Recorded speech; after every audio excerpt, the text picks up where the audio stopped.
Hello, hello, hello. It's your girl Jade now. I know it's been about 2 weeks, but I didn't have internet for a couple days, and I got really sick and lost my voice, so my bad. Make this quick. New hair, and I love it. So here's a profile. Front profile. It's long hair in the front, short all the way in the back, and it's on an A-line. I don't know if you can see it, but I love this hair. Normally it takes me a couple days to like it, but I liked it right off the bat, so tell me what you think. Okay, UFC 121, Brock, Kane. We're going to get to that last. Start with a couple of the undercards that I thought were pretty good. Brendan Schaub against Gonzaga. Brendan Schaub was on the Ultimate Fighter of the heavyweights. He actually was the finalist. He lost to Nelson. Excuse me. It was a good fight. He outboxed Gonzaga completely. He's a Golden Gloves champion and all of that. Showed his boxing. Very good showing for him. Picked his shots, beat him to the punch, beat him up for 3 rounds. Gonzaga took him down at the end, but it wasn't enough. He won all 3 rounds. Let's see. Oh, I just want to mention this one real quick.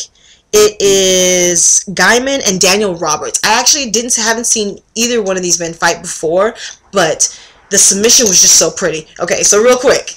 Mark Roberts, okay, he submitted the guy with an anaconda choke, but the way he got it was so beautiful. Because it's mixed martial arts. This was a display of the art. Okay, so Guyman went in for a takedown, and Roberts went for a guillotine choke. He kind of let up on the takedown. They're sprawling now, right? They're sprawling. I think it was this arm. So they're sprawling now. He didn't have the guillotine, so he ended up getting the arm in, and so he kind of had an anaconda, but he didn't have the right position, right? So I know I can't do this as good as Rogan and them, but so he has him in the anaconda. He rolls on his back, in doing so, flipping the guy over onto the ground, taking him down onto the ground. So beautiful, like gator roll, rolls him down on the ground onto his back. He rolls on top, and he's on top of him now, on top of his face. He has the anaconda choke locked in, and the guy taps. But the way he rolled him onto the ground and rolled on top of it and still had the choke, it was pretty. It was really pretty. So check that out, just for that submission. It's Daniel Roberts and Mike Guyman. Okay, Diego Sanchez, Paulo Thiago. This, for me, might have been the fight of the night. Yeah, I mean, yeah, it was really good. Exciting all the way. They were banging it out. Paulo came out. I actually felt like he was kind of winning the match a little bit. He took him down, ground and pound a little bit. It was even, but if anybody was winning, I think it was Paulo at that point. 3rd round, Diego just came out like a madman. He was swarming him. He was just on him. He was overwhelming him. He was going for submissions, taking him down, ground and pound. It was exciting. He had him up the fence, and then he ended up picking him up in this amazing takedown. He has him on his shoulders now, and in like true barbaric form, he's like screaming, takes 3 steps, and he's like, ah, bam, slams him hard. Everything he's got, body, everything.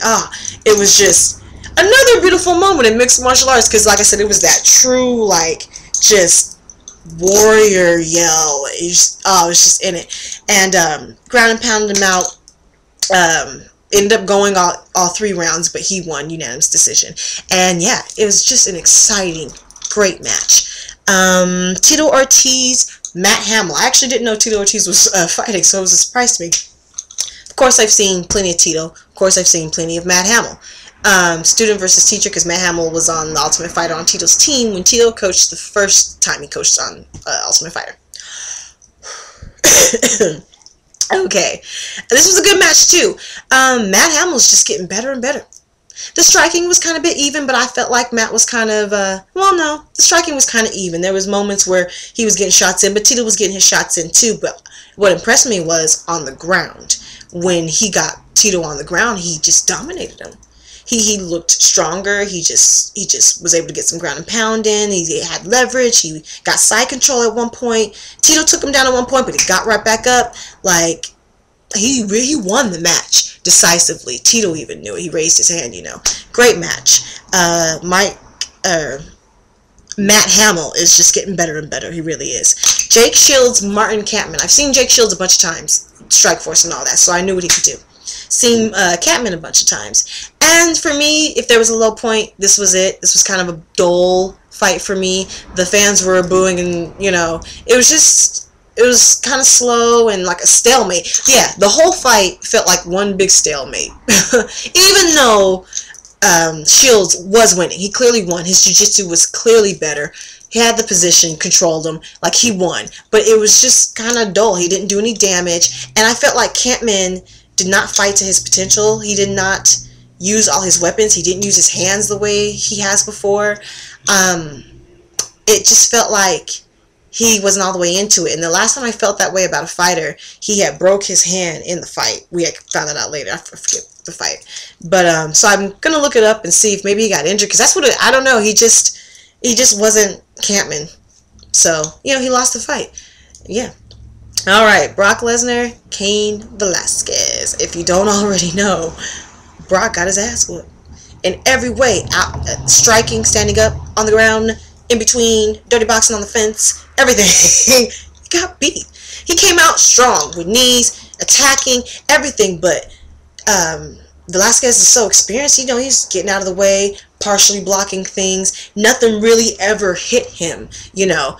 Gosh, you know, what beats brute strength and youth? Amazing skill. This is just a true display of skill and experience. Because and he hits harder than I thought too. He was bigger than I remembered him. So he definitely put on weight for the fight, and it was good weight. It was not, you know, fat weight, and he moved great. Like I said, he outstruck him. He was precise. He picked his shots. He got the shots. They were clean. He busted Brock up, took him down, dominated on the ground. Brock did take him down, but he popped right back up, reversed it. Like, he beat him in every way. In every way. He busted him up. Brock had two big cuts. Gash under the cheeks, just pouring blood. He had a little, I think he had a little cut over here too. He had a goose egg already starting. It was already purple under the eye before the fight was even over. I mean, he beat him up. He beat up Brock. He didn't just win, he beat him up. So, it was impressive. And Brock was impressed. But, yeah, I think Brock probably learned so much in this fight. I think he's going to come back stronger, bigger, better, everything. But Cain deserves this title, boy. He is the champ. I mean, he beat him in every way possible. It was a great match. I think this event, all in all, was pretty good. Real quick, I also saw WWE bragging rights. The 7-on-7 match was pretty exciting. SmackDown won. I love it when the brands go against each other. That's cool. You know, I'm still a 12-year-old girl. I'm sorry. I watch WWE. I didn't miss the ladies match, though. What? Alright, the Undertaker thing, I'm wondering how long they're going to drag this out, because the Undertaker lost again. He lost to Kane, and the Nexus got involved. And I'm wondering if they're going to draw this out and have Kane keep beating the Undertaker all the way to WrestleMania. Because if they do, and then Undertaker gets at WrestleMania, is he going to retire soon? I don't know. It feels like Undertaker's going to retire soon. So, what do you think? Anyway, that's about it. Brock got his ass whooped. Brock got his ass whooped. Man, that Kane, he's good. He is good. Alright, ladies, make your own money. Sign your own checks. Oh, I'll be in Utah tomorrow. Tomorrow at 10 o'clock. Yeah, I'll be at home for Halloween. I'm going to be a clown. I'll be bringing y'all videos because it's going to be off the chain because I need to release some stress. So, I'm about to go off. Alright. Bye.